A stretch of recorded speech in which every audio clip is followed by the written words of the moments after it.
You know, it's no secret that the breadth of talent out of Trekland is boundless. Not only is it wide, but it's deep. So many of the recurring actors that were on screen playing so many memorable roles are great talents in and of themselves, and they're all off doing great things right now. One that I want to tell you about, or I'll let him tell you about, is going on in LA now, starring in a great one-man show about Edgar Allan Poe called Nevermore, is our very own Jeff Combs. Well, Jeff, you're looking very shadesy here in the shade. Oh yeah, shades in the shade. I just realized, Larry, I really did, that today is Poe's death day. Oh, well then we've got a real good, we have a good vibe here for doing this. I just realized that. I looked at the calendar this morning where I wrote that down, and 160 years ago today, Poe died. Oh, wow, okay. And on that happy note. We're imbued. Well, with Poe, it's all kind of the same thing, isn't it? I mean, he was a suffering soul, Poe. Yeah. But well, he seems to be just perfect for you to play. I mean, how did you? Where did that come from? Where did the play? You've worked with the guys before that are doing it, right? Yeah, you know, way back from Re-Animator. Right. Stuart directed it. Stuart Gordon directed it, and Dennis Paoli, you know, co-wrote that piece. And I've done maybe 5 or 6, 7, 8 movies with Stuart, and many of those Dennis penned. But both those guys came from the theater. And so I have to say the gestation of this sort of started maybe 5 years ago when I was looking for some sort of a historical character to play. Right. So I was, you know, kind of looking through history and biographies, and I stumbled upon Edgar Allan Poe, and I read a fascinating biography of this man, and I realized, well, my God, why hasn't someone told this story? He's America's Van Gogh. Right. Tragic figure, but you know, there's Mark Twain and there's Edgar Allan Poe. Yeah.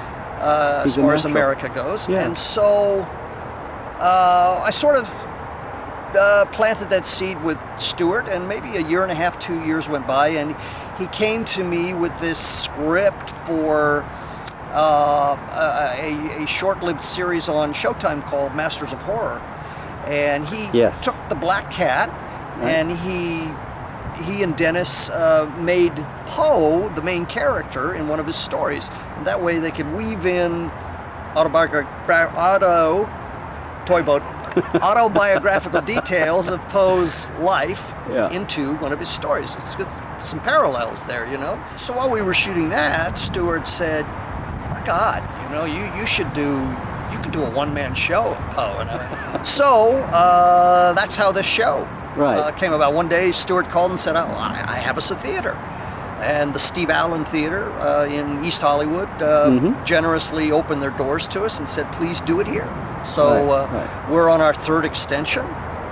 And there seems to be a little confusion. A lot of people thought it was gone for the run, but it's very much alive and going. A little bit of confusion about that, but we're here for the Halloween season at least. Oh, sure. And there's even talk about us continuing on after Halloween. But right now, we know we're going until October 31st, every Friday and Saturday only. Well, we saw it and just loved it, and it's a small house for people. It's very intimate. Yes. And it deserves to have a life beyond Halloween, whether it's there or at some other venue, hopefully back east maybe. We are trying that. It would be really nice for me to get back east with this thing, because, you know, those are Poe's old stomping grounds. Well, it's such a great character piece. Poe was a perfect character, and given your resume, I mean, it's perfect to... but you inhabit that character so well, and you've got some help from some Star Trek veterans on makeup and hair. Brad Look, who did a lot of special effects makeup on a lot of the permutations of Star Trek. Certainly Enterprise, but also I believe Voyager. And he'd do some stuff on Deep Space Nine as well. He did my wig. Right. And wonderful thing. Yeah, I mean the Poe mustache is your own there, but well, I don't call it a Poe mustache. Oh, okay. I may be aging myself a little bit here, but I call it my Floyd the Barber mustache. oh. Hey, Andy, tell Barney to stop by and for a trim. So. Well, you're all set for the Mayberry Remembered remake. God. Mayberry The Next Generation. There you go. Thank you, Larry. Hey, you know those seeds have to be planted everywhere. Yes, Barney, don't you? Oh, Andy, I don't know. So. And I see it even without the glasses. Yes, even it's without good. the glasses. It's good. So. But no, it was great. There's not a heavy makeup job, but the wig and the prosthetics really add to it. I would say not that you need them, but they really make the it's make sort the of effect. we call it the cherry on the top of the there you go. the sundae. You know, it just kind of like rounds it off and makes it spot on, because when the candle is lit, you know, hopefully I'm a bit of a visitation from Poe. An enigma. Well, I was going to say too, given your resume, it's a great follow-on in the tradition of Herbert, and well, I would say of the Trek guys, Weyoun has always struck me as the spookiest of the. No, Weyoun is a gentle creature. Oh, okay. Well, I was going to say a glacial spooky, if that makes any sense. No, he's a warm soul. Yeah. So. Talk about channeling them. Well, anyway, it was a great show. Is anything else going on? I know that's keeping you busy. Well, yeah, actually, I just found out this last weekend there was a horror film festival here in town called Shriekfest, and a movie that I'm starring in won Best Picture. Wow. Okay. It's called Dark House. And I'm also going over to Vegas on November 1st to a Fangoria convention / film festival / concert for the whole Halloween weekend. So I do my show Halloween night, Nevermore, at Steve Allen Theater, and I jump on a plane the next morning and go to Vegas to see the movie. I've not seen it, but I got a great review today on horror.com.